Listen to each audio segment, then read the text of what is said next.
All right, today we are going on a journey. We're not just talking about dusty old artifacts. We're heading deep into the caves of Qumran, looking for the Dead Sea Scrolls. But this isn't just a history lesson. This is about uncovering a much, much deeper story. One about knowledge, faith, and a choice that was made at the very dawn of time. Well, okay, that's a pretty bold statement to kick things off, isn't it? The idea that the Bible you might have on your shelf, whether it's the NIV, the King James, whatever, it's essentially a copy of a copy, a shadow of the original.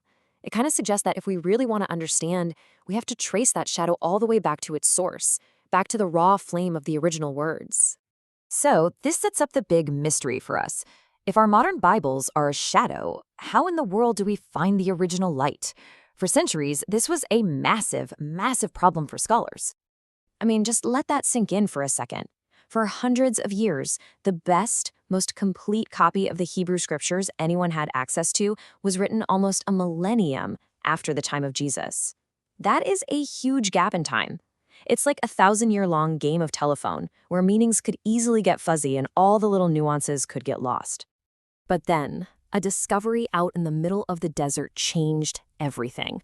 Hidden away in the caves of Qumran for nearly 2,000 years were these whispers from the ancient world, the Dead Sea Scrolls.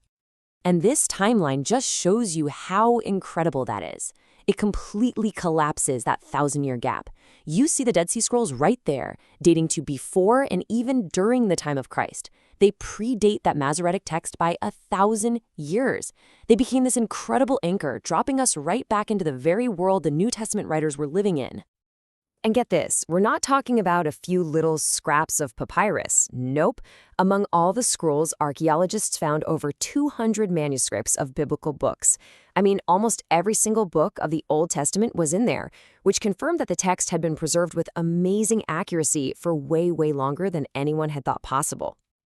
But the scrolls revealed something even bigger. This spiritual world of the ancient Jews wasn't just about one single book. It was a whole forgotten library, a rich and diverse collection of texts that really shaped how they saw God and the world around them. You can basically break down the scrolls into three big categories. First, you've got the biblical texts, the earliest copies of the Hebrew Bible we've ever found, like the amazing Great Isaiah Scroll. Then you have what are called apocryphal texts, books like Tobit and Sirach that people read all the time back then, but they just didn't make it into the final Bible. And finally, you have these super fascinating sectarian texts, which give us this incredible window into the specific beliefs of the community that was living there at Qumran.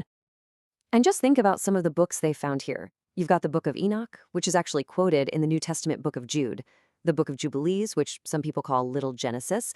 These were not some weird fringe documents. They were a huge part of the conversation about faith back then. They show us what people were hoping for, what they believed, and how they saw the world. But here's where our whole story takes a really interesting turn. King Solomon, of all people, a man who probably had more wisdom than anyone, he gave this warning. He basically said that this endless chase for more knowledge, for studying more and more books, it can just wear you out. It becomes a burden. And that brings us to a really crucial point. Right, so here's the question. If digging up ancient libraries and piling up all this incredible historical knowledge isn't the final answer, then what are we actually looking for? And to answer that, we have to go back even further than the Dead Sea Scrolls. I mean, all the way back to the very beginning. Yeah, we have to go back to the Garden of Eden and to a choice, a really foundational choice.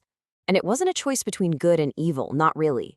It was a choice between two totally different ways of being, represented by two trees. This is what we're calling the primal choice. The story isn't about Adam choosing to be bad. It's about Adam choosing to know things like a god, instead of just choosing to live with God. It was a choice to grab knowledge for himself, instead of simply receiving life as a gift. And this slide just lays out the two paths that have pretty much defined humanity ever since. You have the path of knowledge. That's the one we chose. It's this constant chase for more wisdom, more understanding. It's a kind of divine burden we carry. And then you have the other path, the tree of life. And that represents a gift, divine, eternal life, something you receive through faith, not something you earn with your brain. Okay, so how do we square this? Is knowledge bad? Is studying these ancient texts a big mistake? No, not at all.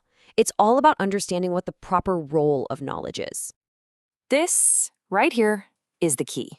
Knowledge is unbelievably valuable. It expands our vision, it deepens our understanding, it lights up the world around us. But, and this is a big but, it cannot, on its own, grant salvation. It can't bring back what was lost in that original choice. So here's how we can think about it practically. First, we use these incredible ancient texts, like the Dead Sea Scrolls, as lenses. They help us sharpen our vision so we can better grasp God's huge design. They help us see where centuries of translation might have kind of dimmed the truth. But, and this is absolutely the most important point, we can never, ever mistake the lenses for the light itself. And this quote just, man, it hits the nail on the head. The second we start trying to bend the original texts to fit our modern ideas or our opinions, it stops being a revelation. At that point, we're not listening to a voice from outside of ourselves anymore. We're just listening to our own echo. And that, right there, is the ultimate value of the Dead Sea Scrolls. They're not just some romantic artifacts to put in a museum. They are anchors. They hold the line. They provide this incredible counterweight against centuries of possible changes and drift, reminding us of what was written down in the first place. They help us get back to a purer source. So, after this whole journey, what's the big takeaway? I think it comes down to this really simple but really powerful idea. Knowledge is essential. It absolutely lights the path for us. But it's the Spirit that gives life on that path. The scrolls and all of our study, they help us see where we're going.